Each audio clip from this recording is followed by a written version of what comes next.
Assalamualaikum warahmatullahi wabarakatuh. Kembali lagi dalam channelnya kami mengaji dan berbagi. Masih melanjutkan pada kajian ilmu maqasid. Masih melanjutkan pada teori-teori akumulasi dari teori abad kedua, ketiga, keempat daripada maqasidus syariah. Nah, yang keempat kita akan mengenal Ibnu Babaweh, Ibnu Babawiyah Al-Qummi. Jadi Ibnu Babawiyah di sini tuh via am 381, yaitu abad keempat. Ya Rabbul bahisin annal bahsa fi maqasidis syariah kana maqsuran 'alal madhahibi al-fiqhiyah as-sunniyah hatta al-qarni al-20. Jadi sebagian para peneliti berstatement mengatakan penelitian tentang maqasidus syariah itu hanya terbatas pada madhab fikih sunni saja sampai abad ke-20. Ya, ini merupakan klaim dari sebagian peneliti. Jadi dari awal sampai akhir, sampai abad ke-20, sekarang masuk abad ke-21. Ya. Jadi sampai abad ke-20 yang hanya meneliti, yang fokus mengkaji perihal maqasidus syariah itu hanya kalangan madhab sunni saja. Nah, padahal realitanya ghairu anna awwala dirasatin kamilatin khassasat bi bahsil maqasidi katabaha fil waqi'i Ibnu Babaweh As-Saduq Al-Qummi wa huwa faqihun syi'in kabirun minal qarnir rabi al-hijri. Ya, pada realitanya studi secara komplit, secara lengkap yang spesifik meneliti maqasid yang ditulis oleh Babaweh. Nah, beliau merupakan seorang faqih syi'i kabir yang terkenal, yang mapan, yang besar dari abad ke-4 Hijriah, yang mana dia menulis kitab 335 tema atau fasal seputar maqasid. Jadi Ibnu Babaweh. Babaweh itu sebenarnya merupakan ulama paling terkemuka dalam tradisi Syiah Islam. Syiah Islamiyah. Syiah Islamiyah Isna Asar. Syiah Islamiyah yang 12. Dan beliau juga termasuk dalam jajaran ulama fundamental yang kitab-kitabnya menjadi rujukan primer. Ada Kutub Al-Arba'ah dalam tradisi Syiah, atau 4 kitab utama dalam fikih Syiah. Kitab hadisnya yang terkenal Man la yahduruhu al-faqih. Nanti teman-teman bisa cek ya. Nah, ini merupakan salah satu dari 4 kitab induk orang Syiah.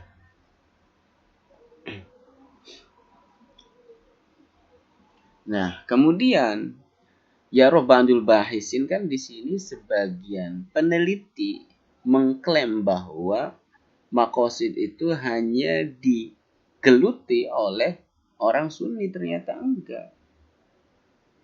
Jadi klaim bahwa maqasid merupakan diskursus eksklusif Sunni, yang eksklusif Sunni hingga abad ke-20 itu terbantahkan dengan keberadaan kitab ini, Ilalus Syariah. Nah, Ibnu Babaweh membuktikan bahwa minat terhadap takwil, penafsiran makna, dan hikmah at-tashri', kebijaksanaan pensyariatan, juga sangat hidup dalam tradisi intelektual Syiah, bahkan pada periode yang sangat awal. Ya.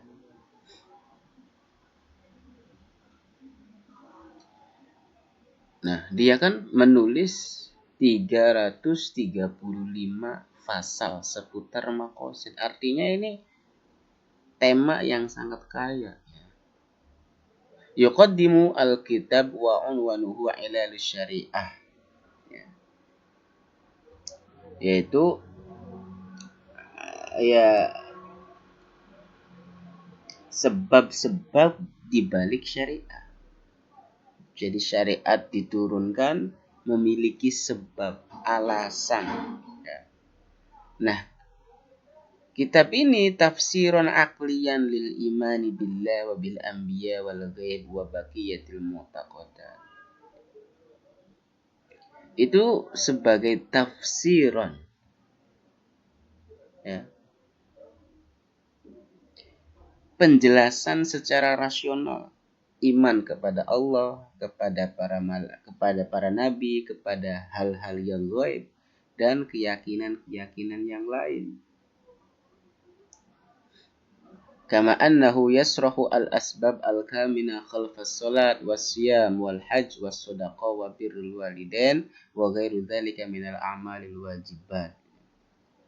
Jadi kitab ini juga menjelaskan sebab-sebab yang melatar belakangi kewajiban sholat, puasa, haji, sedekah, ya, birrul walidain, berbakti kepada orang tua, minal a'malil wajibat, dan amal-amal wajib lainnya.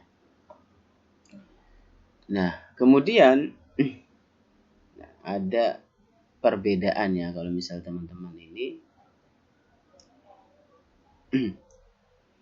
perbedaan nuansa dengan pendekatan Sunni. Kalau misal kita Ibnu Babawe ini orang Syiah. Nah, kemudian apa yang menjadi pembeda dengan madhab Sunni? Jadi, meski tujuannya sama, yaitu memahami mengapa dibalik hukum, pendekatan Ibnu Babawe memiliki corak yang khas, artinya berbeda. Karena beliau ini dari latar belakang Syiah, tentunya gitu loh. Karena kan setiap sikap itu pasti lahir ya dari latar belakang seseorang, al-khalfiyahnya itu. Nah, jika para pemikir Sunni awal seperti Al-Qafal yang kemarin kita sebutkan, atau Al-Juwaini ya, nanti yang abad kelima ya. Jadi mereka nih orang Sunni itu banyak mengandalkan ijtihad rasional, ar-ra'yu. Sedangkan Ibnu Babawiyah itu sebagai seorang muhaddis, ahli hadis, itu dia lebih banyak bersandar pada riwayat-riwayat yang dinisbatkan kepada para imam.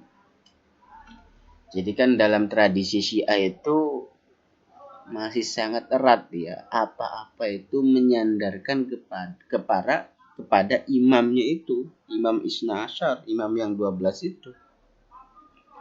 Nah, ini menunjukkan bahwa dalam tradisi Syiah, penjelasan tentang hikmah hukum seringkali dicari melalui otoritas keagamaan tambahan selain Nabi, yaitu para imam yang diyakini sebagai pewaris ilmu Nabi.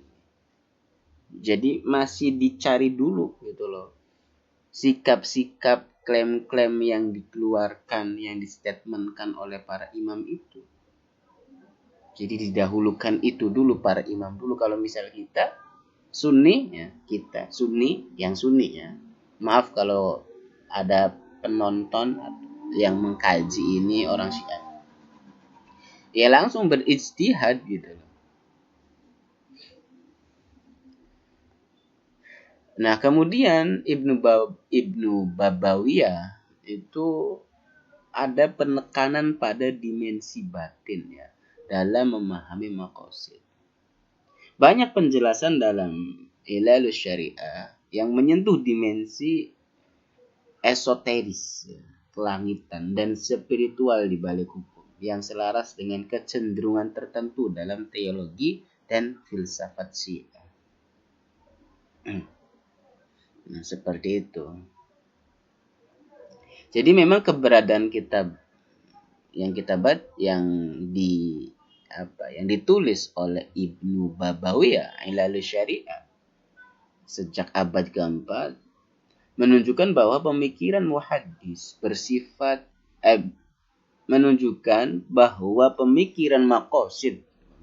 maqasid bersifat universal ya dalam Islam, melintasi sektarianisme baik Sunni maupun Syiah sejak dini telah mengembangkan metodologi mereka masing-masing untuk memahami hikmah ilahi di balik syariat.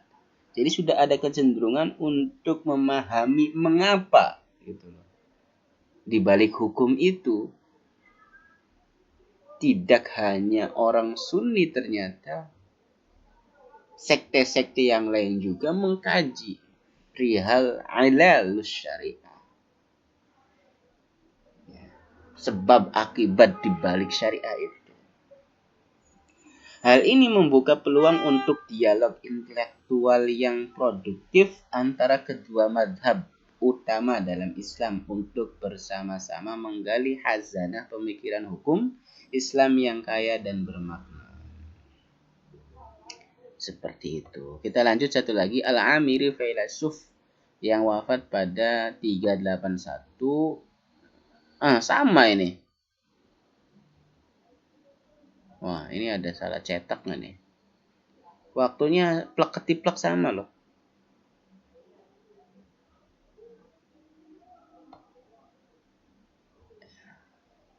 Karya pertama yang terkenal seputar klasifikasi teori maqasid syariah sebagaimana kita ketahui sekarang. Apa yang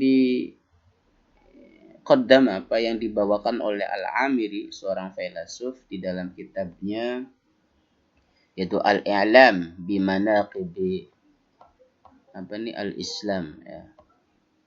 Yaitu pemberitahuan tentang keutamaan Islam.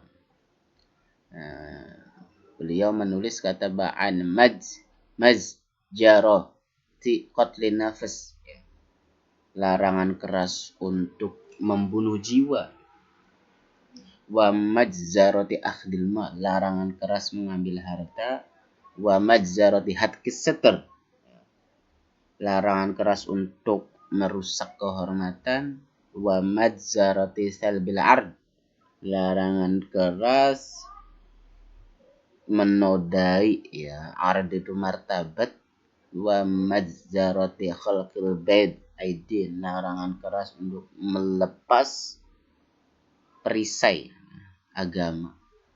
Ghairu anna tasnifil amiri maqsurun 'ala al-'uqubat al-jinaiyah khasatan al-hudud fil Islam. Hanya saja klasifikasi oleh Al-Amiri itu hanya terbatas pada uqubat al-jinaiyah, hukuman pidana, terkhusus pada masalah hudud di dalam Islam. Wa hakadha fa inna tasnif al-maqasid bi hasbi darajati darah lam tatawwar hatta al-qarni al-khamis al-hijri. Klasifikasi maqasid ya berdasarkan tingkat daruratan ya, kebutuhan akan primer, itu belum berkembang sampai abad ke-5 Hijriah. Jadi abad ke-5 kalau misal di atas banyak statement yang mengatakan abad ke-5 itu sudah sempurna, ternyata belum ya. Berkembang tapi belum sempurna.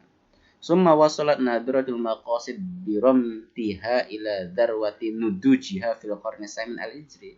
Nah, kemudian dari maqasid itu baru sempurna, baru nujuj ya, benar-benar matang itu pada abad ke-8 Hijriyah.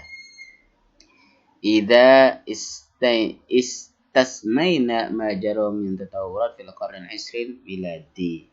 Ya, jika kita menyisihkan perkembangan-perkembangan yang terjadi pada abad ke-20. Nah, jadi memang yang menjadi penekanan fokus al-amiri itu dia pada sanksi pidana. Jadi ia menyoroti maqasid melalui lensa larangan-larangan yang bersifat fundamental yang dilindungi oleh hukum pidana.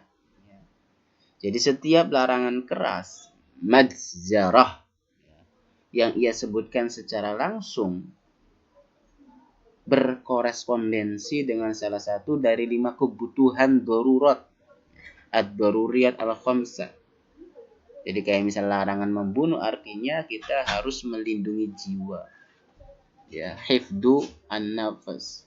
Larangan untuk mengambil harta, ya melindungi harta, hifdul mal. Larangan merusak kehormatan atau menodai martabat, yaitu melindungi keturunan, hifdun nasal, hifdul irad. Kemudian hifduddin. Seperti itu.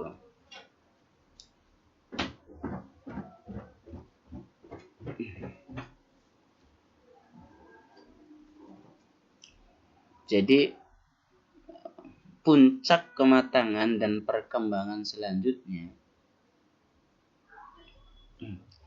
Jadi pada teks yang di sini yang menunjukkan kematangan maqasid itu baru matang pada abad ke-8. Di situ menyebutkan puncak kematangan teori maqasid terjadi pada abad ke-8 yang merujuk pada karya monumental Imam Syatibi yang wafat pada 790 yang berjudul kitabnya Al-Muwafaqat. Dalam kitab ini teori maqasid menemukan bentuknya yang paling sistematis, koheren dan komprehensif diintegrasikan sepenuhnya ke dalam ilmu usul fikih. Nah, adapun perkembangan abad ke-20, abad kemarin, kalau misal sekarang abad ke-21, penyebutan perkembangan abad ke-20 merujuk pada kebangkitan kembali minat terhadap maqasidus syariah yang dipelopori oleh para pemikir modern seperti misal ditulis ada Syekh Tahir Ibnu Ashur dengan kitabnya Maqasidus Syariah Al-Islamiyah. Kemudian juga ada Adil Fasi, banyak ya, bin Bayya. Kemudian yang kita baca sekarang Syekh Jasir Auda. Mereka memperluas dan memodernisasi ya teori maqasid untuk menjawab tantangan kontemporer, menekankan aspek-aspek seperti keadilan sosial, hak asasi manusia dan pemberdayaan perempuan yang semuanya dilihat sebagai bagian dari tujuan universal syariat. Itu dulu, kurang lebihnya mohon maaf. Akhirul kalam, wassalamualaikum warahmatullahi wabarakatuh.